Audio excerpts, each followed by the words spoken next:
Imagine if one day you found a door that was connected to another world and any items or skills you learn can be brought back to the real world.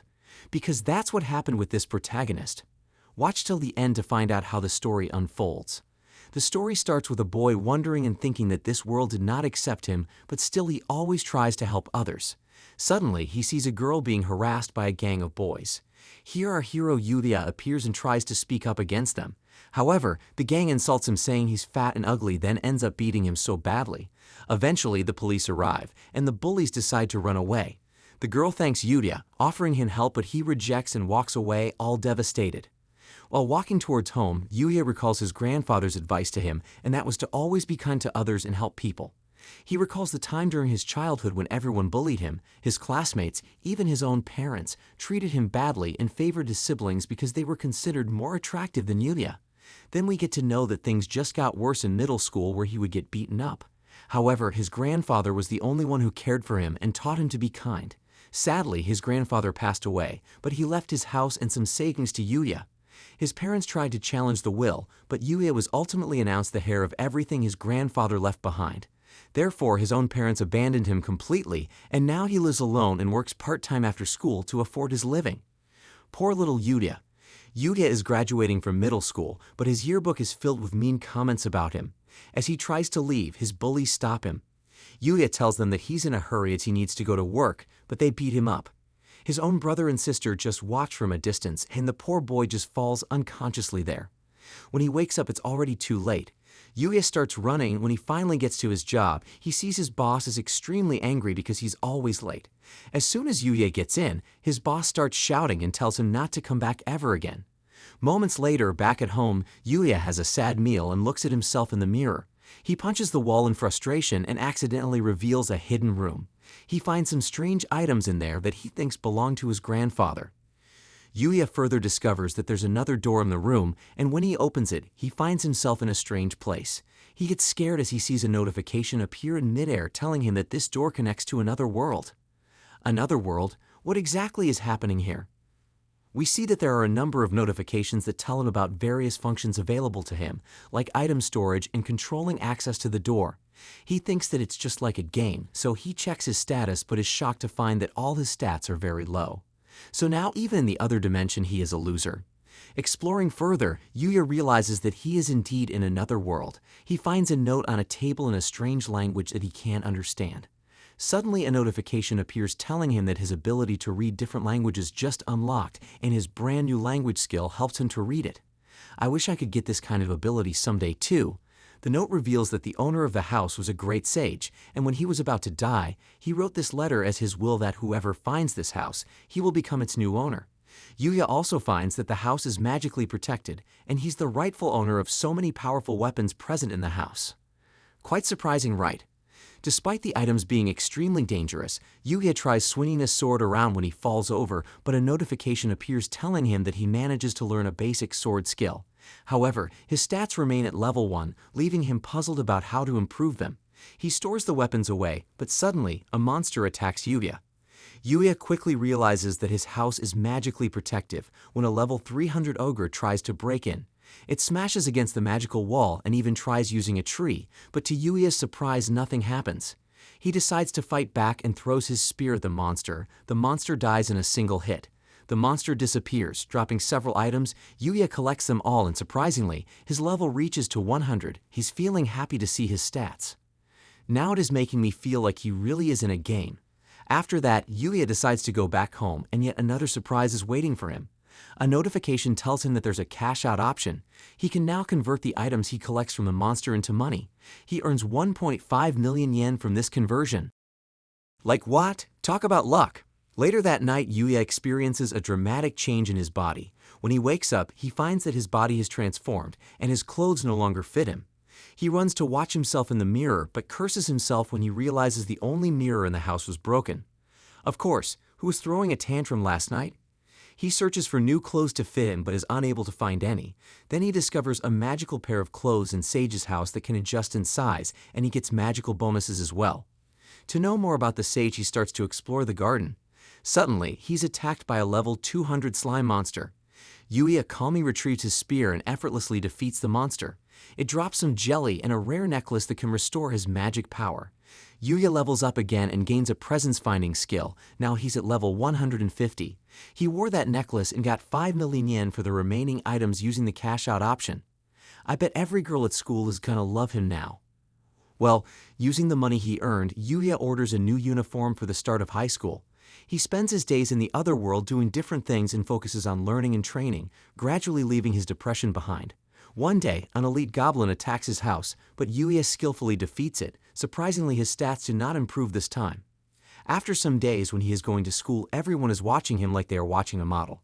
Everyone's attention draws towards Yuya, and even his siblings fail to recognize him and seem awestruck by his change. In class, his bullies do not recognize him as they think he's a transfer student. When he reveals his true identity as Yuya, everyone is shocked and they struggle to believe it. Yes, in your face, you ignorant humans.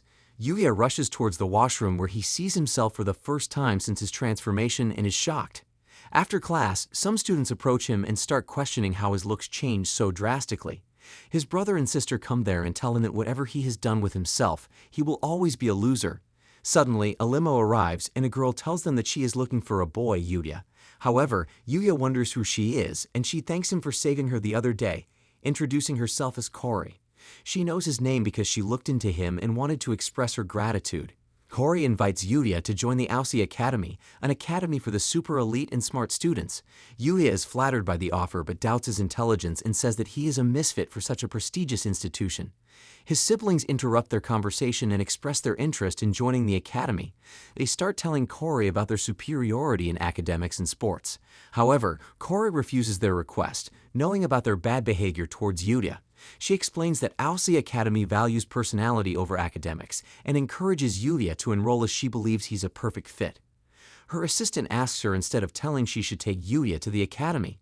She asks him to come with her, and they go there while his siblings can't believe how the tables have turned. As Yuya and Kori reach the academy, a famous school with bright students, he meets Chairman Tsukasa Hojo, who thanks him for saving his daughter from the bullies. Yuya says it's not a big deal, but Kori says he was the only one who helped her. Tsukasa invites him to join the school and even offers to pay his tuition as well. Yuya is unsure because he thinks only geniuses are accepted here. Tsukasa says geniuses are just normal people who work hard and find the right way to do things. However, Yuya believes that geniuses are naturally talented individuals. Tsukasa tells him that everyone has their own talents, and through challenges he will discover what is his talent. I think he might have already found out his talent, to make money while defeating the monsters, right? Moments later, Tsukasa introduces him to a teacher named Sawada, a renowned scientist and popular teacher among students. Yuya prepares for his first class with her, worrying that it might be too difficult, but he thinks it can't be worse than his own school. He enters the class and the teacher asks him to introduce himself. The students seem stunned by his appearance. Yuya worries about what they think of him, but they're actually stunned by how handsome he looks. He takes a seat at the back. As he doesn't have any book, the teacher asks him to share a book with the girl sitting next to him, who is a bit cold. He worries that she already hates him. Yuya finds the class pretty normal, with more active and engaged students. During the break, students try to get to know him, asking questions like if he's an idol or has a girlfriend. A student named Ryo stops them from harassing him and takes Yuya to the cafeteria for lunch. Yuya is amazed by the menu and more shocked by the fact that it's all free. It feels like a dream to him. They sit with another student named Shingo, and they talk about games. Yuya is surprised they're just like him. As he eats, he notices everyone looking at him. He thinks it's possibly because he's wearing a different uniform. But we know it isn't because of his uniform, right? I mean, the boy is so handsome now. Shingo asks Yuya about clubs, but Yuya isn't part of any. Ryo, on the other hand, excels in various sports and can't pick just one. Shingo reveals he's in the gaming club, and Yuya is surprised that consoles are allowed at school, but only outside of class. They talk about video games, and Yuya becomes more comfortable with them. At the end of the day, Yuya meets Tsukasa and admits he had a good time. Yuya decides he wants to join the school. As he leaves the room, he runs into Kori, who wonders if he's joining the school. Yuya tells her his decision, and she's glad he decided to stay. She invites him to join her after school, and they check out some shops in a popular area. Finally, a girl asked him out. Yuya wonders if this is where she hangs out with her friends, but she reveals she doesn't hang out too often because people are hesitant because of her family and her father. She thinks Yuya is different. Yuya gets nervous. She suggests checking out a creep shop, and as they try the creeps, they both have a good time. Yuya wants to try other flavors but worries he might return to his original shape if he eats too much. He asks Cory how she recognized him when he looks so different, but she says she recognized him because his eyes still look the same. Then she offers him a bite of her creep, and he takes a bite, blushing up like the shy guy he is. She realizes how he's feeling and offers her a bite in return.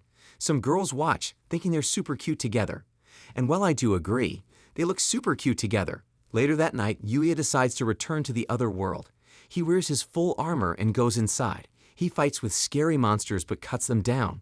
He levels up to 235, but soon he notices it's slower than before. He thinks about leaving this protective fence to find stronger monsters to fight. As he leaves his protective gate, he hears a scream.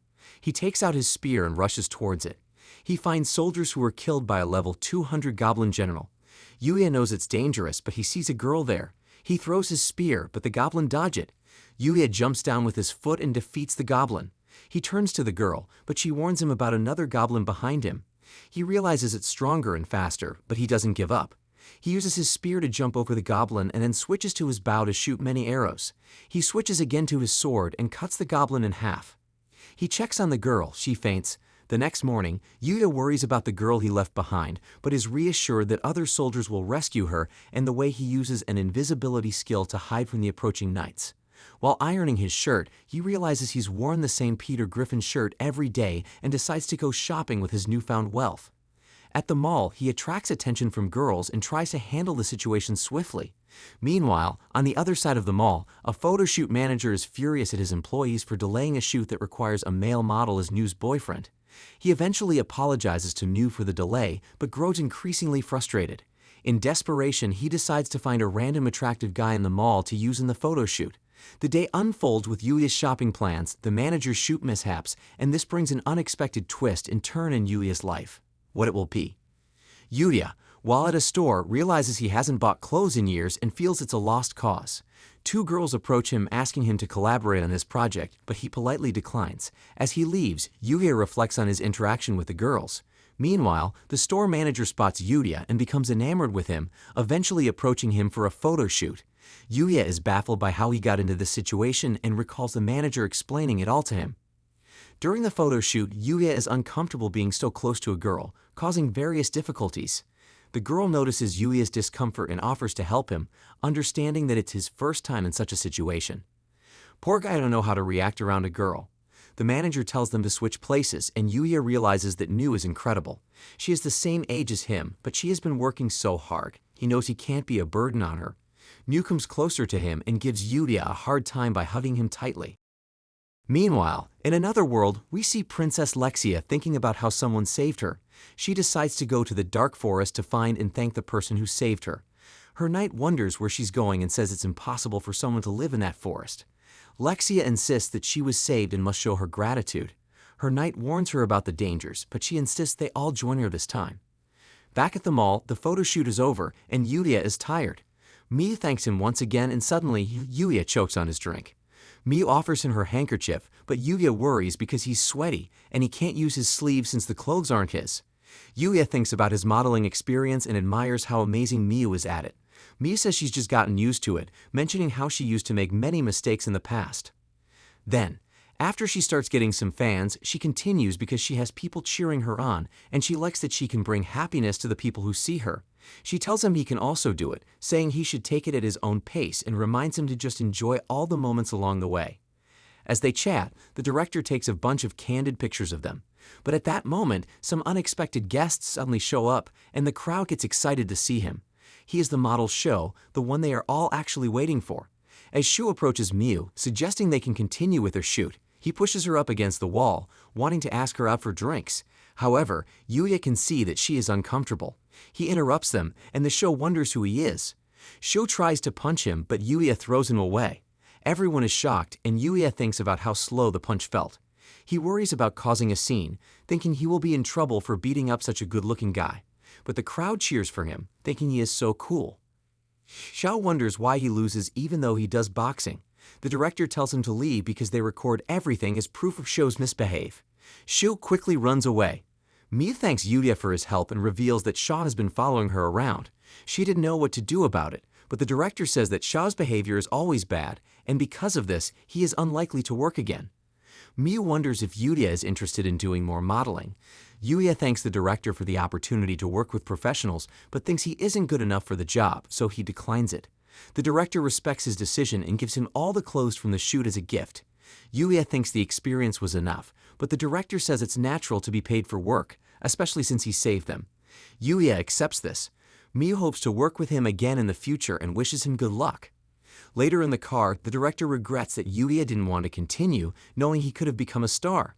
Looking at the photos, Miu thinks about how different Yuria was, and the director teases her about having a crush on him. Yuria organizes his closet by putting away his new clothes. At the same time, his photo is circulating among advertising agencies. They are curious about who he is. A woman, eager to sign him, instructs her associate to find him before other agencies do. She is determined not to let him escape. In another world, we see Lexia's knights battling goblins. The knights are having a tough time.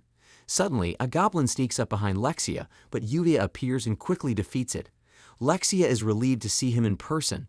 Yuria easily defeats the remaining goblins. He helps one of the knights who is injured. Lexia approaches him and says she came to the dark forest because she has something to tell him. Yuria wonders what she wants, and she surprises everyone by asking if he will marry her. This shocks them all. One of her knights reminds her of her position as a princess and how little they know about Yuria, but Lexia insists it's love at first sight. They start arguing, but Yuria interrupts and says it's dangerous in the forest. He invites them to his house, which surprises them because they didn't know he lives in the forest. The knight introduces himself as Alan, the captain of the Arzelianites, and he introduces Lexia as the first princess of Arzelia. He mentions that she is second in line for the throne. Yuria starts to worry about his behavior after learning she is a princess, but they tell him not to worry because it's not an official visit, and he is their savior. Yuria introduces himself, but they find his name strange and think he could be from another country. Lexia daydreams about him being royalty from another country. Alan reveals that they were there to look for Yuria because the first time he saved Lexia, she didn't get the chance to thank him. She says she has been thinking about him ever since that day and that it's the first time she has ever felt that way. She asked him to marry her. Yuria feels overwhelmed once again and believes that the proposal is too sudden. This makes the princess think that love can't be so simple. She recalls all the romance novels she's read, which suggest that love should come with obstacles. She finds it boring if things go smoothly, so she suggests starting as friends. Yuria becomes nervous, thinking about his past experiences, but he agrees to be her friend.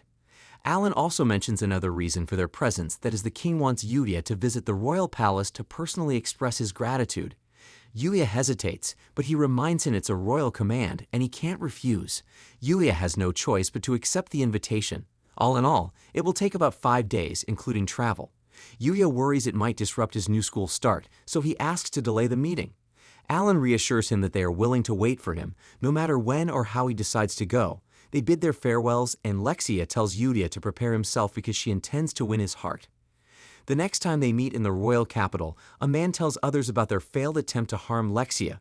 We see a masked man, and we learn that he sends assassins after Lexia. However, these assassins end up in the dark forest and are taken out by monsters. The masked man wonders how Lexia returned without any weapons and warns his people not to fail him again. He removes his mask, revealing a disfigured face, and we find out he's a member of the royal family. He swears to get revenge on Lexia and marks his calendar for when he plans to see the king. Back at Yuria's house, he marks his calendar and puts on his new uniform for his first day at the academy. When he walks there, everyone stares at him, thinking he might be a famous model. When he arrives, the director greets him but apologizes for not having time to talk. The director advises Yuria to enjoy his time at school. Yuria is introduced to the class as an official student, and we see Ryo and Shingo, who are happy to see him. Next, we switch to a soccer game where we meet a student named Roy. He scores a goal, and all the girls cheer for him. Yu watches from the sidelines, impressed by his skill. What do you think will happen next? To hear more of the story and how Yuia's life is about to get all twisted, leave us a comment and wait for part 2. Until then, matinee.